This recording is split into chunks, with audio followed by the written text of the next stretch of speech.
Let's see if these audio settings work a bit better. But for now, how could I forget? I'm supposed to be reading a whole bunch of books. Are there any other books on the other side? There are no books here. We're good. You talk too much. I know! I'm the biggest loser in Loser Town! You don't have to remind me!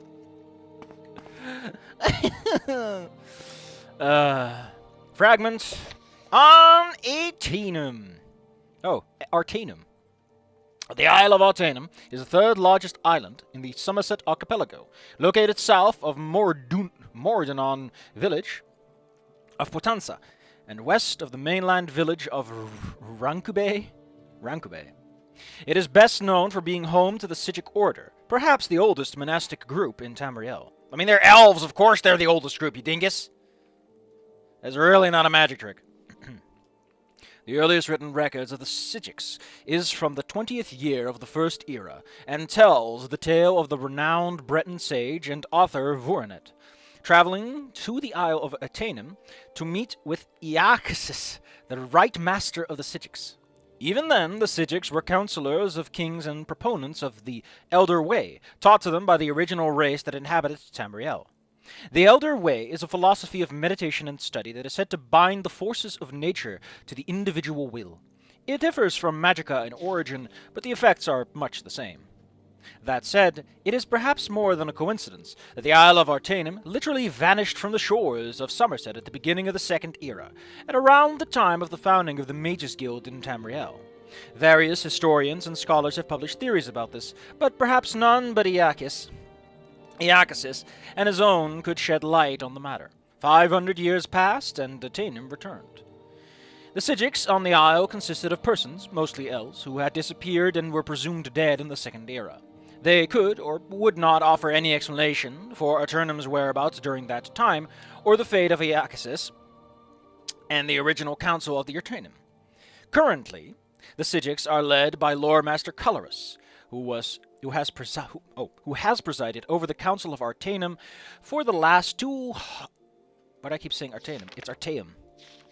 Who has presided over the Council of Artaeum for the last 250 years. The Council's influence in Tamrielic politics is tidal. The kings of Somerset, particularly those of Morrowind, have often sought the Sigic's opinion. It's supposed to be psychic, but like written goofily. Emperor Uriel V was much influenced by the Council in the early, most glorious parts of his reign, before his disastrous attack on Akavir. It was even suggested that the fleet of King Ogrim of Piandonea was destroyed by a joint effort of Emperor Antiochus and the Sigic Order. The last four emperors, Uriel VI, Morihatha, Pelagius IV, and Uriel VII, have been suspicious of the Sigics enough to refuse emperors from the Isle of Artaeum within the imperial city. The Isle of Artaeum is difficult to chart geographically. It is said that it shifts continuously, either at random or by decree of the council. Visitors to the island are so rare to be almost unheard of. Anyone desirous of a meeting with the Sigics may find contacts in Potenza and Runkabe, as well as many of the kingdoms of Somerset. Were it more accessible, Artaeum would be a favored destination for travelers. I have been to the isle once and still dream of its idyllic orchards and clear pastures, its still and silent lagoons, its misty woodlands, and the unique Sigic architecture that seems to be as natural as its surroundings, as well as wondrous in its own right. The Kopara Tower, in particular, I would study, for it is a relic of a civilization that predates the High Elves by several hundred years, and is still used in certain rites by the Sigics. Perhaps one day I might return. Note, the author is currently on the Isle of Artaeum by the gracious consent of Mater Serginius of the Council of Artaeum. Fascinating. Fascinating stuff. The origins of the Mages Guild. 10 pages. We'll do it. Put up those little fists, buddy. We're going to go for it. The Origin of the Mages Guild by Archmage Salarth. The idea of a collection of mages, sorcerers, and other assorted mystics pooling their resources and talents for the public of research and public charity was a revolutionary concept in the early years of the Second Era. We just heard about the Sigics moving away when they showed up, so interesting that these books are so close together. They are similar subject material, one might say. The only organization then closest in aim and structure to what we know today as the Mages Guild was the Sigic Order of the Isle of Artaeum. Yeah, that's what I mean. At the time, magic was something to be learned by individuals, or at most within intimate covens. Mages were, if not actually hermits, usually quite solitary. The Sigic Order served the rulers of Somerset Isle as counselors, and chose its members through a complex, ritualized method not understood by outsiders. Its purposes and goals likewise went unpublished, and detractors attributed the worst evils as the source of the Order's power. Actually, the religion of the Old Order could be described as ancestor worship, an increasingly unfashionable philosophy in the Second Era. When Vanus Garlerion, a Sigic of Artaeum and student of the famed Iacasis, began collecting magic users from around Somerset Isles, he had attracted the animosity of all. There's a space there. He was operating out of the urban center of Firsthold, and there was a common, not certain entirely unfounded, attitude that magical experiments should be conducted only in unpopulated areas. Even more shocking, Garlerion... Garlerion, that is almost the Pathfinder name. Even more shocking, Garlerion proposed to make magical items, potions, and even spells available to any member of the general public who could afford to pay. No longer was magic to be limited either to the aristocracy or the intelligentsia. Interesting. Vanus Garlerion is trying to open up the books. Garlerion was brought before Iacasis and King of Firsthold, Rillis XII, and made to state the intentions of the fraternity that he was forming. Wait. Interesting. The fact that Garlerion's speech to Rillis and Iacasis was not recorded for posterity is doubtless a tragedy, though it does afford opportunity for historians to amuse one another with speculations about the lies and persuasions that Garlerion might have used to found the ubiquitous organization. The charter, at any rate, was approved. Almost immediately after the guild was formed, the question of security had to be addressed. The Isle of Artaeum did not require a force of arms to shield it from invaders. When the Sigic did not wish anyone to come to land on the isle, it and all inhabitants simply became insubstantial. The new Mages Guild, by contrast, had to hire guards. Garlerion soon discovered what the Tamrielic nobility had known for thousands of years. Money alone does not buy loyalty. The Knightly Order of the Lamp was formed the following year. Interesting. Like a tree from an acorn, the Mages Guild grew branches all over Somerset Isle and gradually the mainland of Tamriel. Interesting. I always thought the Mages Guild was like an imperial thing, but no, it's an elf. It's an elven thing. But because Trebonius kind of gave me the impression, There are numerous records of superstitions or sensibly fearful rulers forbidding the guild in their domains, but their heirs and heirs' heirs eventually recognized the wisdom in allowing the guild free reign. The Mages Guild became a powerful force in Tamriel, a dangerous foe if a somewhat disinterested ally. There have been a few rare incidents of the Mages Guild actually becoming involved in local political struggles. On these occasions, the guild's participation has been the ultimate decider in the conflict. As begun by Vanus Garlerion, the Mages Guild as an institution is presided over by a supreme council of 6 archmagisters. Each guild hall is run by a guild magister, assisted by a twofold council, the Master of Incunabula, and the Master at Arms. The Master of Incunabula presides over additional council of 2 mages, the Master of Academia and the Master of the Scry. The Master at Arms also has council of 2, the Master of Initiates and the Palatinus, the leader of the local chapter of the Order of the Lamp. One need not be a member of the Mages to know that this carefully contrived hierarchy is often nothing more than a chimera. As Vanus Garlerion himself said bitterly, leaving Tamriel to travel to other lands, the guild has become nothing more than an intricate morass of political infighting. Which is true, because every fucking quest you do for the Mages Guild is some political garbage. You're helping some dweeb win a bet. You're collecting guild dues or convincing someone from Telvanni to join. Oh, we got Garlerion. He was just in that book.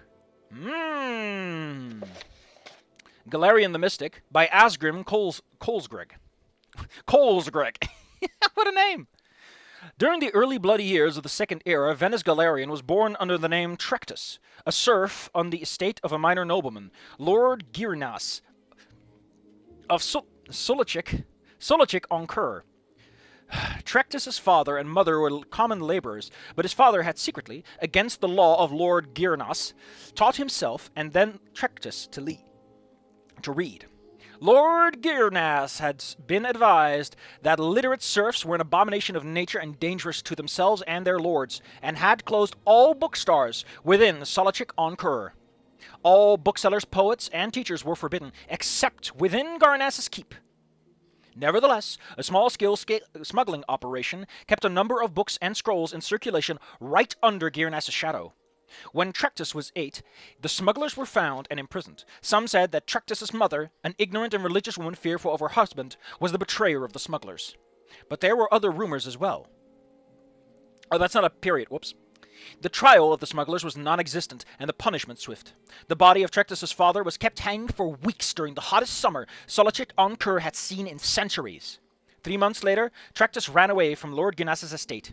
He made it as far as Alanor, halfway across the Somerset Isles. A band of troubadours found him nearly dead, curled up in a ditch by the side of the road. They nursed him to health and employed him as an errand boy in return for food and shelter. One of the troubadours, a soothsayer named Heliand, began testing Trectus's mind, and found the boy, though shy, to be preternaturally intelligent and sophisticated. Given his circumstances. Heliand recognized in the boy a commonality, for Heliand had been trained on the Isle of Artaeum as a mystic. When the troupe was performing in a village of Potenza on the south end of Somerset, Heliand took Trectus, then a boy of 11, to the Isle of Artaeum. The magister of the Isle, Iacasis, recognized the potential of Trectus and took him on as a pupil, giving him the name of Vanus Garlerion. Vanus trained his mind on the Isle of Artaeum as well as his body. Thus, the first Archmagister of the Mages Guild was trained. From the Sigics of the Isle of Artaeum, he received his training. From his childhood of want and injustice, he received his philosophy of sharing knowledge. We got something else about that one place that he was at, right? Potenza showed up, that name. Right? I think we had that name in one of these books a bit ago. So this is what research is like, huh? Mysticism, the Unfathomable Voyage, by Tetronius Lore. Mysticism is the school of sorcery least understood by the magical community and the most difficult to explain to novice mages. The spell effects commonly ascribed to the school of mysticism are extravagantly disparate, as soul trap, the creation of a cell that would hold a victim's spirit after death, to telekinesis, the manipulations of objects at a distance. But these effects are simply that, effects. The sorcery behind them is veiled in a mystery that goes back to the oldest civilizations of Tamriel, and perhaps beyond. The Sigics of the Isle of Artaeum have a different term for mysticism, the Old Way. The phrase becomes bogged in semantic quagmire because the Old Way also refers to a religion and customs of the Sigics, which may or may not be part of the magic of mysticism. There are few mages who devote their lives to the study of mysticism, because it's kind of lame. You get to see stuff better, I guess. Detect magic, yay! It's not as exciting. I mean, there's absorbed life. You can suck someone's life out with it. So there's a lot going. There's just a destructive element to it, but it's not as it's more expensive, I think, than destruction magic. So the other schools are far more predictable and ascertainable. Mysticism seems to derive power from its conundrums and paradoxes. The act of experimentation, no matter how objectively implemented, can influence magicka by its sheer existence.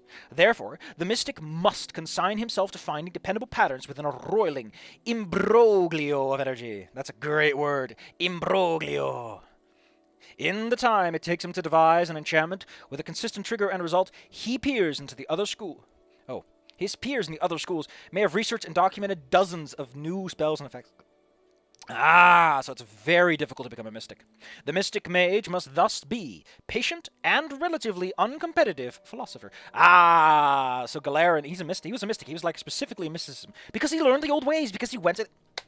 I love how this is coming together. It's like a little mystery. Very, very basic mystery of reading some fucking books, but hey. For centuries, mostly during the Second Era, scholarly journals published theory after theory about the aspect or aspects of magicka lumped together under mysticism. In the Mages Guild's tradition of finding answers to all things, respected researchers suggested that mysticism's penultimate energy source was the Aetherius itself, or else Daedric beings of unimaginable power. Either rationale would explain the seemingly random figurations of mysticism. Some even venture that mysticism arose from the unused elements of successfully, and sometimes even unsuccessfully cast spells. Discussion within the orders of Sigics after Artaeum's reappearance has led some scholars to postulate that mysticism is less spiritual in nature as was originally proposed, and that either the intellect or the emotional state of the believer was sufficient to influence its energy configuration and flow. Wow! That's pretty cool. None of these explanations is truly satisfactory taken by itself. For the beginning student of mysticism, it is simply to learn the patterns distinguishable in the maelstrom of centuries past. The more patterns are discovered, the clearer the remaining ones become. Until, of course, they change, for inevitably they have to, and then the journey begins anew. Jesus Christ! They wrote so many books for this game, and I'm reading them. I wish I could steal your cool amulet. It's worth money, and I need money to trade. I have a little. Do you want? Would you like a coin, sir? Would you like a coin's pittance from me for reading your books? Please, sir. May I have your lamp? We're going to learn alchemy from A Game at Dinner by an anonymous spy. Ooh. Foreword from the publisher. The history behind this letter is almost as interesting and dark as the story it tells. The original letter to the mysterious Daunan.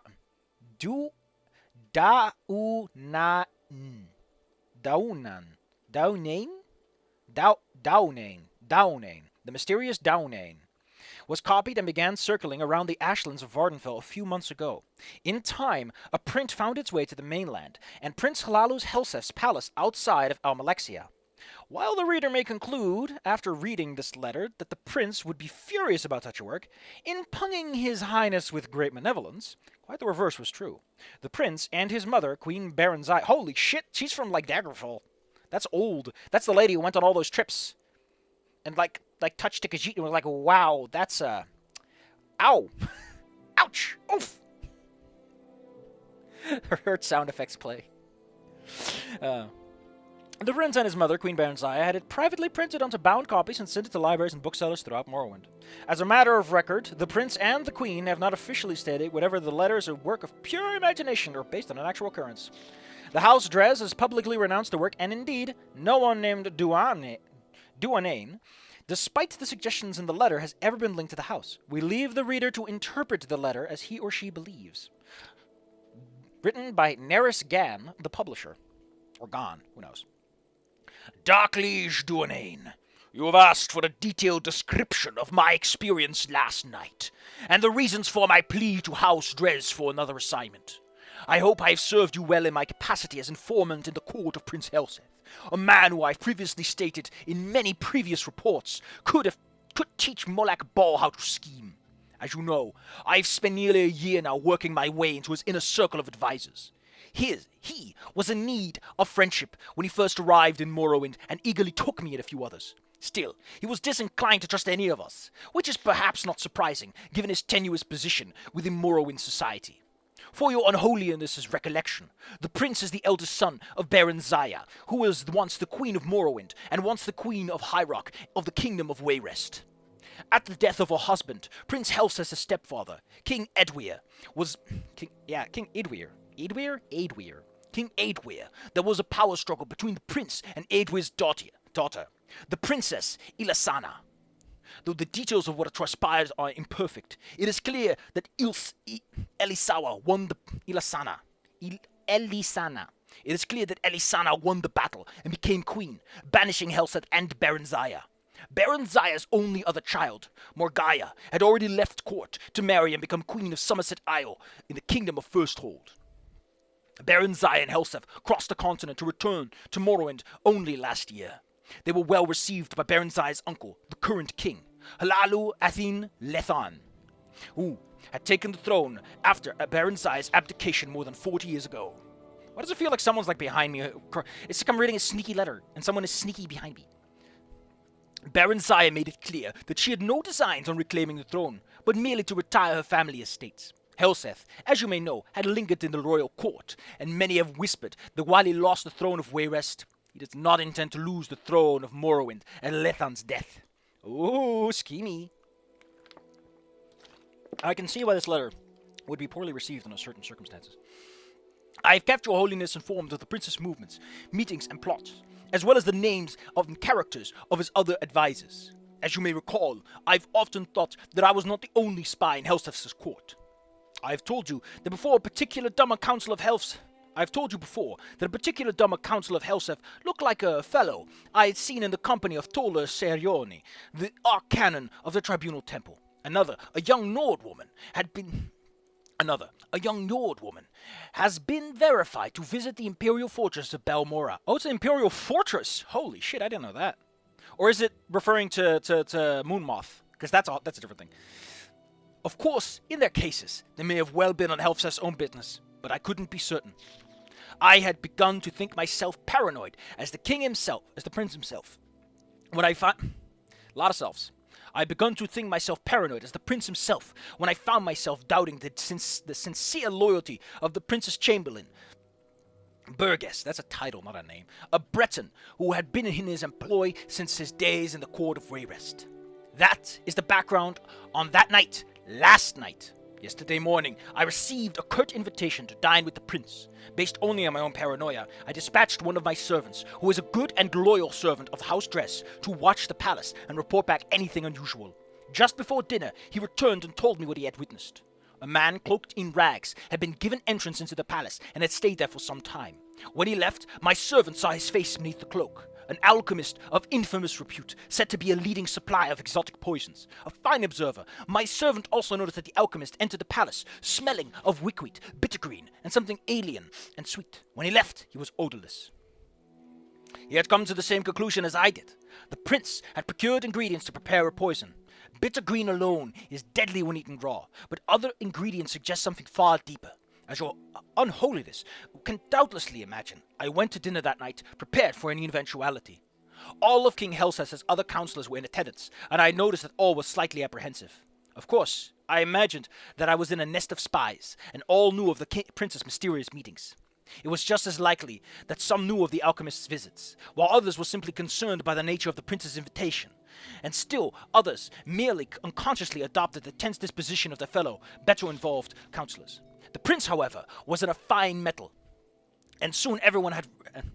The prince, however, was in fine metal, and soon had everyone relaxed and at ease. At 9, we were all ushered into his dining hall where the feast had been laid out. And what a feast! Honeyed gore apples, fragrant stews, roasts in various blood sauces, and every variety of fish and fowl, expertly and ostentatiously prepared. Crystal and gold flagons of wine, Flynn, Sheen, and Master were at our seats to be savoured as appropriate with each course. As tantalizing as the aromas were, it occurred to me that in such a maze of spices and flavors, a discreet poison would be undetectable. Throughout the meal, I maintained the illusion of eating the food and drinking the liqueur, but I was surreptitious and swallowed nothing. Finally, the plates and food were cleared from the table, and a tureen of spicy broth was placed at the center of the banquet. Then a servant, who brought it, then retired, closing the banquet hall door behind him. "It smells divine, my prince," said Marchioness Kolga, the Nordwoman, "but I cannot eat another thing." "Your Highness," I added, feigning a tone of friendliness and a slight intoxication, "you know that everyone at this table would gladly die to put you on the throne of Morrowind, but is it really necessary that we gorge ourselves to death?" The other at the table agreed with appreciative groans. Prince Helfeth smiled. "I swear by Vernima, the Gifter, my dark liege, even you, have not seen a smile like this one once." "Ha! Ironic words. You see, an alchemist visited me today, as some of you already doubtlessly know. He showed me how to make a marvelous potion, and its antidote. A most potent potion, excellent for my purposes. No restoration spell will aid you once you've ingested it. Only the antidote in the tureen will save you from certain death. And what a death, from what I've heard. I'm eager to see the effects. If the effects are all that the alchemist promised. It should be horribly painful for the afflicted, but quite entertaining." Oh my god, it's to see if anyone... No one said a word. I could feel my heart beating hard in my chest. Your Highness! Your Highness, said Alarat, the Dunmer I suspected in allegiance with the temple. "Have you poisoned someone at this table?" "You are very astute, Alarat," said Prince Helseth, looking about the table, eyeing each of his advisors carefully. "Little wonder I value your counsel, as indeed I value all in this room. It would be perhaps easiest for me to say who I haven't poisoned. I haven't poisoned any who serve but one master, any whose loyalty to me is sincere. I haven't poisoned any person who wants to see King Helseth on the throne of Morrowind. I haven't poisoned anyone who isn't a spy for the Empire. The Temple, the House Telvanni, the House of Edoran, the House of Indoril, and, of course, the House of Dres. Your Holiness, he looked at me directly as he said these last words. I know that in certainty my face is practiced at keeping my thoughts from showing, but I immediately thought of every secret meeting I had, every coded message I sent to you, and the house, my dark liege. What could he know? What could he, even without knowing, suspect? I felt my heart beating even faster. Was it fear or the poison? I couldn't speak, certain as I was that my voice would betray my calm facade. Those loyal to me who wish harm on my enemies may be wondering how I can be certain the poison has been ingested. It's possible that the gilded party, or dare I say the guilty parties, were suspicious and merely pretended to drink and eat tonight. Of course. But even the craftiest of pretenders would have to raise a glass to his or her lips, or put empty forks and spoons in their mouth to prelay the facade. You see, the food was not poisoned. The cups and cutlery were. If you did not partake out of fear, you were poisoned just the same. And sadly, missed an excellent roast. Oh, that's so... Man, this is some great writing. I love how this is like... I love how these books are like the good part of a book, right? They're all the juicy bits. The spicy salsa. Sweat beaded on my face, and I turned to the prince so he could not see. So I turned from the prince so he could not see. My fellow advisors, all of them, were frozen in their seats. From Marchiones Kolga, white with fear, to Kema and Nibe, visibly shaking. From the furrowed, angry brow of Erloat to the statue-like stare of Burgess. I couldn't help but thinking then, could the prince's entire counselorship be composed of nothing but spies? Was there any person at the table loyal? Oh, there is no poison. There is no poison. And like I said, the stew is the trick. Anyone who goes for the stew, who's like, I'm a trickster. Oh no, I need to kill... Stay strong, my assassin. Please, be smarter. Oh! Ooh. And then I thought, what if I were not a spy myself? Would I trust Helseth to know that? No one knows better than his advisors both the depth of the prince's paranoia and the utter implacability of his ambition. If I were not a spy for the House Dres, even then would I be safe? Could a loyalist be poisoned because of an not-so-innocent misjudgment? The others must have been thinking the same, loyalists and spies alike. While my mind whirled, I could hear the prince's voice addressing all assembled. The poison acts quickly. If the antidote is not taken within 1 minute from now, there will be death at the table. I couldn't decide whether I had been poisoned or not. My stomach ached, but I'd reminded myself this could have been the result of sitting at a sumptuous banquet and not partaking. My heart shook in my chest, and the bitter taste of trauma root stung my lips. Again, was it fear or poison? Like trauma root. Oh, that's the ingredient we could use. Isn't that great? These are the last words you ever hear if you were disloyal to me. Said Prince Helseth, still smiling that damned smile as he watched his advisors squirming in their seats. Take the antidote and live. I mean, what if I just want some stew, King Helseth? What if I just want some stew? Could I believe him? I thought of what I knew of the prince and his character. Would he kill a self-confessed spy at his court, or would he rather send the vanquished back to his masters? The prince was ruthless, but possibility was entirely within his manner. Surely, the theatricality of this whole dinner was meant to be a presentation to his... Yes, he's smart! Would my ancestors say if I joined them after sitting at a table, eventually dying of poison?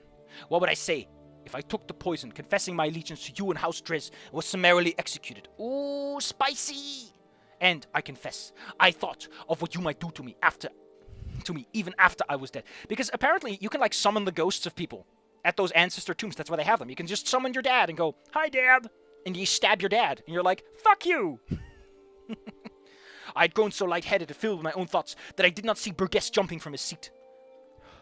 I was only suddenly aware that he had the tureen in his hands and was gulping down the liquid within. There were guards all around, though I had never noticed them entering. If I'm correct, a tureen is like one of those decanters, right?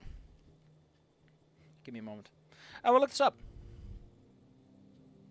Food, glorious food, soft and deliciously scrumptious. food, glorious food.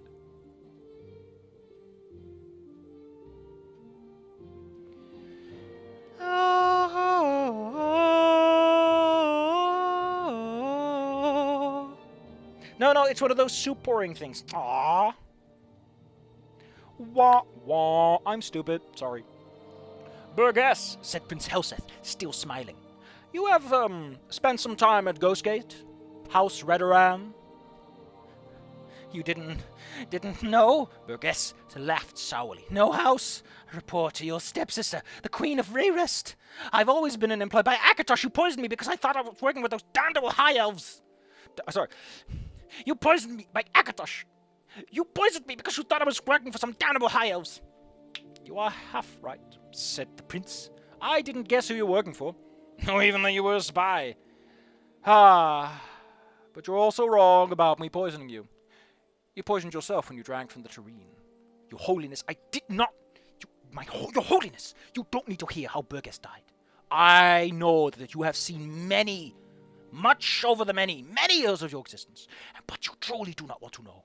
I wish I could erase the memories of his agony from my own mind. The council was dismissed shortly thereafter. I do not know if Prince Helseth knows or suspects that I too am a spy. I do not know how many others last night, were as close as I was to drinking from the tureen before Burgess did. I only know that if the prince does not suspect me now, he will. I cannot win at the games he had mastered long ago at the court of Wayrest. Daggerfall was really, busy politically. He must have learned a lot. He got experience points no matter what. And I beg you, on Holiness, my dark liege Duanen, to use your influence in the House Strand and dismiss your loyal service from his charge. Of course, the anonymous writer's signature has not been on any reprint of the letter since the original. That's it. Man, what a spicy story. Ooh, that went places. I love that the Shireen was poisoned. Oh, I didn't guess that. So what was the thing made again? What ingredients did he mention? Wickweed, bittergreen. Let me actually look those up. Because those are ingredients in the game. Wickweed. Wickweed is just wheat. It grows wild. It's a grass. It is wheat. Is there anything that it mixes with bittergreen? Or is it just to cover it up? It doesn't seem to blend with bittergreen. Wickweed provides paralysis and damage intelligence, though. Wickweed is a wild ashland grain. With modest, it literally restores your health. It's one of the most useful ingredients. You can get it in bulk. You can get it in fucking bulk. It's super good. What does bittergreen do again? Bittergreen petals. Restores intelligence. Yeah, these don't share any traits. Why is damage intelligence in Oh, the fourth effect, damage intelligence, only found on Wickweed, and thus never appear in a potion. To be experienced if you eat it raw, since it is not the first effect. You can just eat Wickweed for healing. Wow, though. Restores... Oh, but bittergreen restores intelligence. That's weird. That is so fucking weird. Oh, you can actually get a potion that's all the effects of bittergreen by mixing it with wolfbane petals. Otherwise, it's all singular things. Restore intelligence can be made with rubies and scrap metal. Invisibility with diamonds or larimore spines. How exciting. So I've been collecting bittergreen petals for nothing, because there's nothing you can do with these that I give a shit about. What were we doing quest-wise again? I'm listening. I don't even know Trebonius. I don't even know anymore, Tetronius. Where did I put them? I have some lock splitter scrolls. Let's put them. Oh, no, these are unhinging. They're different. Sorry. Anytime now. I happen to know you have the book. Now, even if I give him a bajillion coins, he's like, "Listen, I have it. I've never heard of." Because apparently the book's such a big deal. Now. Of course, since this is a Mages Guild quest, and we're like a fucking idiot. We're a Mages Guild mages, so abracadabra, abracazoo. I wish I could steal, but I can't. But God, there's more books! I forgot these are books I have to read! I hate myself, I hate myself, I hate myself. Get ready to read! The Chimarvamidium, Ancient Tales of the Dwemer, Part 6, by Marobar Sul. After many battles, it was clear who would win the war. The Chimer had great skills in magics and bladery. But against the armored battalions of the Dwemer, clad in their finest shielding brought by Jnago, there was little hope of their ever winning. In the interests of keeping some measure of peace in the land, Storvin, the warlord, agreed to a truce with Carinethil Berith the Beast. In exchange for the disputed lands, Storvin gave Berith a mighty golem, which would protect the Chimer's territory from the excursions of the northern barbarians. Chimer, by the way, are the Dwemer before they fell, in case you need that context. They only fell once they, I think when they started, like, was it the tribunal that made them change, or was it before that? I forgot what made them change. You know what? I got my phone right. I got the fucking thing open right here. Let's look at Dwemer lore. The Chimer. Let's look up the Chimer. It's a little easier. The Chimer, the people of the north, the changed folk. Yeah, because Almalexia and Vivek are still Chimer. Here we go.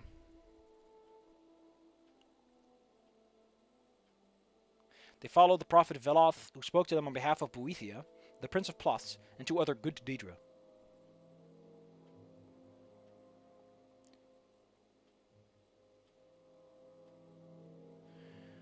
Almalexia the Tribunal maintained appearances of Chimer, as did Vivek partially, despite the curse which changed them into the Dwemer. But what is this curse? The curse. Around the First Era, 250, the Nords under the High King Vrag conquered all of Morrowind, making it part of the First Empire of the Nords. Oh, wow, that's weird. The Nords' use of the Thuum against the Chimer made them practically unstoppable. Yeah, just yell at them really loudly, they'll stop. Although some blame the god Sai for favoring the Nords, but what about the curse?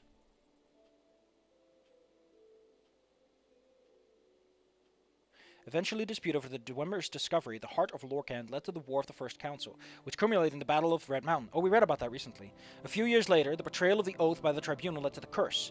The Chimer's skin turns black as ash, and their eyes became red. The Chimer ceased to exist, and the days of the Dwemer began. Some in Dwemer do not consider the darkening of their skin to be a curse. Rather, they see the somber complexion as a gift to mark the ascent of the Tribunal.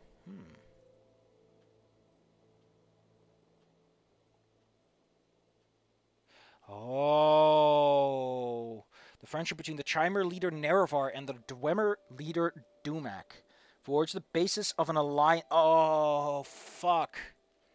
So when they got to the... Oh, ooh, spicy.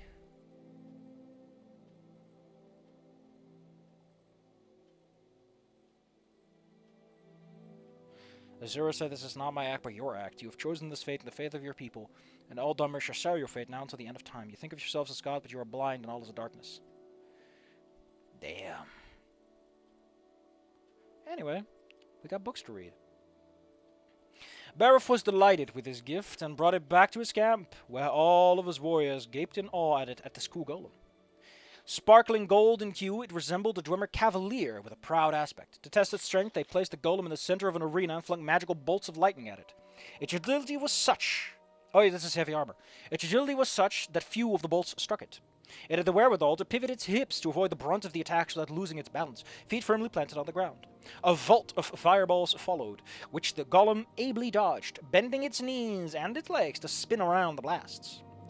The few times it was struck, it made certain to be hit in the chest and waist, the strongest parts of its body. The troops cheered at the sight of such an agile and powerful creation. With it leading the defense, the barbarians of Skyrim would never again successfully raid their villages. They named it the Chimarvamidium, the Chimarvamidium, the hope of the Chimer. Berith and the golem, Berith had the golem brought to his chambers with all of his house thanes. There they tested the Chimarvamidium further. Its strength, its speed, its agility. They could not find no flaw in its... Because it's a Dwemer thing, man. Apparently, the original people who made, like, arena stuff, they hated dwarves, which is why the Dwemer are, like, really weird in these stories. "Imagine when the naked barbarians first meet this on our raids," laughed one of the house thanes. "It is only unfortunate that he resembles a Dwemer instead of one of our own," mused Carinethil Berith. "It is revolting to think that they have a greater respect for our enemies than us." "I think we should have never accepted the peace terms that we did," said another, one of the most aggressive of the house thanes. "It is too late to... Oh, Wow. Is it too late to surprise the warlord Stovid with an attack? It is never too late to attack, said Bareth. But what if his great armored warriors? I understand, said Bareth's spy masters, that his warriors are always awake at dawn. Always awake at dawn. If we strike an hour before, we can catch them defenseless, and before they had a chance to breathe, let alone don their armors. If we can catch the armor of Jinago, we too would know the secrets of that blacksmithery, said Bareth. Let it be done. We attack tomorrow, an hour before dawn. It was settled. The Chima army marched at night, swarmed into the Dwemer camp. They were relying on the Chimarvamidium, the Chimarvamidium, the Chimarvamidium. I'm gonna keep getting an R. To lead the first wave, but a malfunction began attacking the Chima's own troops. Added to that, the Dwemer were fully armored, well-rested, and eager for battle. The surprise was turned, and most of the high-ranking Chima, including Bareth the Beast, were captured. Though they were too proud to ask, Stoven explained to them that he had been warned of their attack by a calling by one of his own men. What men of yours is in our camp? Sneered Bareth. The Chimarvamidium, standing erect to the side of the captured, removed its head. Within the metal body was Jinago, the armorer. Ha! A dwarf, a Dwemer child of I can create a golem, he explained, but only a great warrior and armorer can pretend to be one. Publisher's notes. This is one of few tales in the collection which can actually be traced to the Dwemer. The wording of the story is quite different from the older versions in Albmaris, but the essence may be the same. Chimarvamidium. Maybe the Dwemer. Jesus Christ, these names. Nchmarthrimdmaz. This word occurs several times in plans of Dwemer armor and animunculi. Oh, it's an homunculus. But its meaning is not known. It is almost certainly not the hope of the Chimer, however. The Dwemer were probably the first to use heavy armors. It is important to know how a man dressed in armor could fool many of a Chimer in the story. Yeah, because they didn't know that was a thing. Also, note how the Chimer warriors react. When the story is first told, the armor was covered the whole body and must have been still uncommon and new, whereas even then, Dwemer creations like golems and centurions were well known. That's so weird. They know about the machines, but not the man. In a rare scholarly moment, Marobar Sul leaves a few pieces of the original stories intact, such as the original line in Almiris. A Dwemer of 8 can create a golem, but an eighth of Dwemer can become one. Fair enough. Another aspect of this legend that scholars like myself find interesting is the mentioning of the calling. In this legend, and in others, there's a suggestion that the Dwemer race as a whole had some sort of silent and magical communication. There are records of the Psijic Order which suggest that they too share this secret. Whatever the case, there are no documented spells of calling. There are no messaging spells. You can teleport, but you can't talk. You can't talk, you can teleport. The Cyrodiil historian Bargasilius Mallier first proposed this as a solution to the disappearance of the Dwemer. He theorized in the First Era, 668, the Dwemer enclaves were called together by one of their powerful philosophers, Kagrenac, by the philosophers, Kagrenac, in some documents, to embark on a great journey, one of such sublime profundity that they abandoned all of their cities and lands to join the quests to foreign climes as a whole culture. You say that, but there's this motherfucker. Don't know if you heard of him. He's still alive. Anyway, breathing water. Alteration, yay. I don't need that stat up. I would like to point out that my stat ups are fucked up now. I want strength. I want intelligence. Do I want intelligence? I mean, I have enough mana to go around right now. Willpower and agility are nice. Actually, endurance and agility. I need some survivability. Little endurance will go a long way. The game remembers your period. So if you get a 2, 5 levels from now, I get an extra point. Breathing water. How long is this? Could be worse. Breathing Water by Haliel Myrm. He walked through a... God, I need a drink. Fuck. One, and I'm tired. There's a reason I'm not streaming. Poor me. He walked through the dry, crowded streets of Balfell, glad to be among so many strangers. In the wharves of Vivec he had no such anonymity.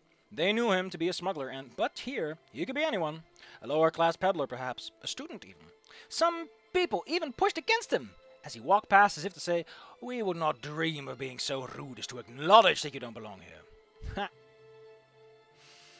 Serene Relas was not in any of the taverns, but he knew she was somewhere, perhaps behind a tenement window, or poking around in a dunghill for an exotic ingredient for some spell or another.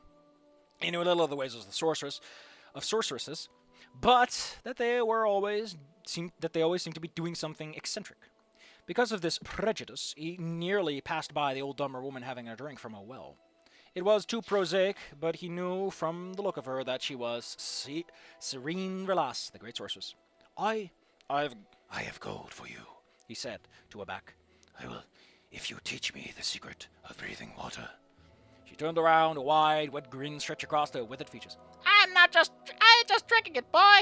Breathing it, boy. I'm having a drink. Don't mock me, he said stiffly. Either you're Serene Relas, and you will teach me the spell of breathing water, or you aren't. Those are the only possibilities. If you're going to learn how to breathe water, you're going to have to learn that there are more possibilities than that, boy. The School of Alteration is all about possibilities, changing patterns and making things be what they could be. Maybe I ain't Serene Relas, but I can teach you how to breathe water. She wiped her mouth dry. Or maybe I am Serene Relas and I won't. Or maybe even I can teach you how to breathe water that you can't learn. I'll learn, he said simply. Why don't you just buy yourself a spell of water breathing or a potion at the Mages Guild, she asked. That's generally how it's done. Excuse me. My stomach is getting upset. They are not powerful enough, he said. I need to be underwater for a very long time. I'm willing to pay whatever you ask, but I don't want any questions. I was told you could teach me. What's your name, boy? That is a question, he replied. His name was Tharion Winloth, but in Vivec, they knew him as the Tall Man. His job, such as it was collecting a percentage of the loot from the smugglers when they came into the harbor, to bring to his boss at the Kimona Tongue. Oh, fuck! Nasty boy. Of the value of that percentage, he earned another percentage. In the end, it was very small indeed. He had scarcely any gold of his own, and when he had, he gave it to Serene Relas. Today, the lessons began that very day. The sorceress brought her pupil, who she simply called Boy! Hey, boy! Just like in Yakuza, Like a Dragon. Hey, boy! Not Like a Dragon, the one, but like in Yakuza / Like a Dragon, because that's what the series apparently is called. Someone told me that. Someone explained it to me. Hey, boy! It's an American, I think. The sorceress brought her pupil, who she simply called Boy! Boy! Out to a low sandbank along the sea. I will teach you a powerful spell for breathing water, she said. But you must become a master of it. Like with all spells and skills, the more you practice, the better you get. Even that ain't enough. To achieve true mastery, you must understand what it is you are doing. It ain't simple enough to perform a perfect thrust of a blade. You must also know why you're doing it. And what? That is common sense, said Tharion. Yeah, it is, said Serene, closing her eyes. But all the spells of alteration are about uncommon sense. The infinite possibilities. Breaking the sky, swallowing space, dancing with time, setting ice on fire, believing that the unreal may become real. You must learn the rules of the cosmos and then break them. That sounds very difficult, replied Tharion, trying to keep a straight face. Serene pointed towards a small silver fish darting along the water's edge. They don't find it so. They breathe water just fine. But that's not magic. What I'm saying to you, boy, it is what it is. What I'm saying to you, boy, is that it is. For several weeks, Serene drilled those students, and the more he understood about what he was doing, and the longer he practiced, the longer he could breathe underwater. When he found that he could cast the spell as long as he needed, he thanked the sorceress and bade her farewell. There's one last lesson I have to teach you, she said. You must learn that desire is not enough. The world will end your spell no matter how good you are, no matter how much you want it. There's a lesson I'm happy not to learn, he said, and left at once for a short journey back to Vivec. He's in Balfell, right? That's not that far, right? Yeah, that's like right around the corner. Relatively speaking, might I add. It's like an island a short distance away from one of the... Like, it's an island or two away. It's not that far, basically. The dwarves were much the same, with all the same smells, same sounds, and the same characters. His boss had found the new Tolman. He learned from his mates. They were still looking out for the smuggler's ship, the Morrowind, but they had given up hope in ever seeing it. Tharion knew they would not. He had seen it sink from the wharf a long time ago. On a moonless night, he cast the spell and dove into the thrashing purple waves. He kept his mind on the world of possibilities. That books could sing, that the sky, that green was blue, that the water was air, that every stroke and kick brought him closer to the sunken ship filled with treasure. He felt the magic surge all around him as he pushed his way deeper down. Ahead, he saw a ghostly shadow of the Morrowind, its mast billowing in the wind with the deep water currents. He also felt his spell began to fade. He could break reality long enough to breathe water all the way to the surface, but not enough to reach the ship. Next night he dove again, and this time the spell was stronger. He could see the vessel in detail, shrouded over and dusted in sediment. The wound in its hull where it struck the reef, a glint of gold beckoning from within. Sexy. But still he felt reality closing in, and he had to surface. The third night, he made it into the steerage, past the bloated corpses of the sailors, nibbled and picked apart by fish, the glassy eyes bulging, their mouths stretched open. Had they only known the spell, he thought briefly. But his mind was more occupied by the gold scattered along the floor, the boxes that had contained them shattered. He considered scooping as much as he could carry to his pockets, but a sturdy iron box seemed to bespeak more treasures. On the wall was a row of keys. He took each down and tried to open the box, but none did it. One key however, was missing. Tharian looked around the room. Where could it be? His eyes went to the corpse of one of the sailors, floating in a dance of death not far from the box, his hands tightly clutching something. It was a key. When the ship had begun to sink, this sailor had evidently gone for the iron box. Whatever it was had to be valuable. Oh, I see where this is going. Tharian took the sailor's key and opened the box. It was filled with broken glass. He rummaged around inside. For something solid, he found 2 glasses of wine. He smiled as he considered the foolishness of the poor alcoholic. This was important to the sailor. This was what was important to the sailor, out of all the treasure in the Mordrung. Then suddenly, Tharian Winsloth felt reality. He had not been paying attention to the grim, tireless advance of the world on his spell. It was fading away, his ability to breathe water. There was no time to surface. There was no time to do anything, as he sucked in, his lungs filled with cold, briny water. A few days later, as the smuggling working the wharf came upon the drowned body of a former tollman.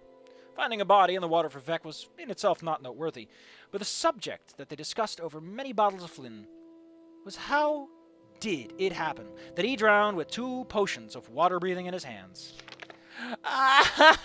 Because he never considered the possibilities, because he didn't learn the lesson. He didn't learn the lesson. He should have been open to... That's the lesson she taught. It's like, you should have drunk him. You should have taken that lottery ticket, man. You're going to die. The least you can do is go for a couple of drinks. You know, you poor sucker. Man, I feel like I just learned a lesson. Not applicable to me because I don't live in a world of magic, but fuck it. And all this to pick up a book. Please, I want to go back to El's room. I've read too many books today.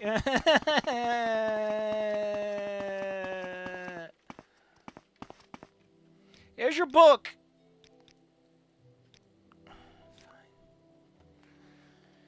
Fine. I'll go to Margon. Let's get some action.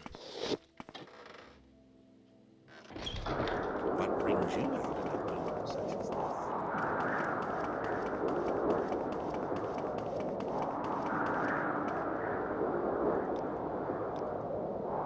We make a special trip just for sailing.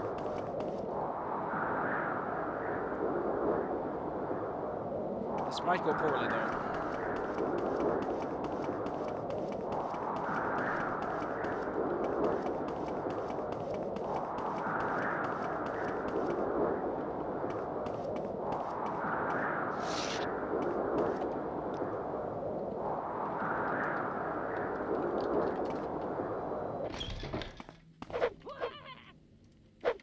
I forgot. I have no magic weapon.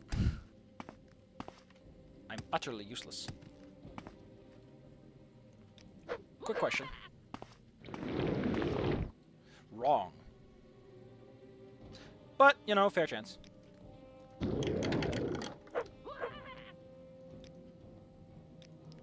know, I've never done this I'm before. listening. Please, go ahead. Why am I responsible for this? We gotta figure out a solution to that later.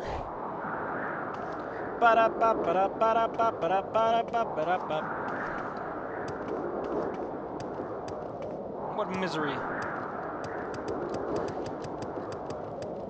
So unless I want to go somewhere else, we're kind of done with that quest line too, I guess. I need to find a way to gain some experience points, or fight something a little weaker.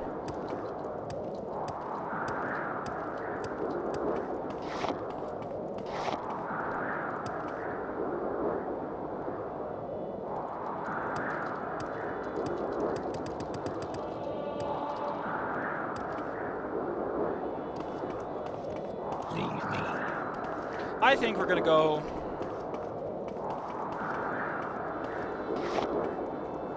think we're gonna go to the shoreline of Siranin. And we're gonna try to make the best of it. Because I don't think there's much else we can realistically do right now.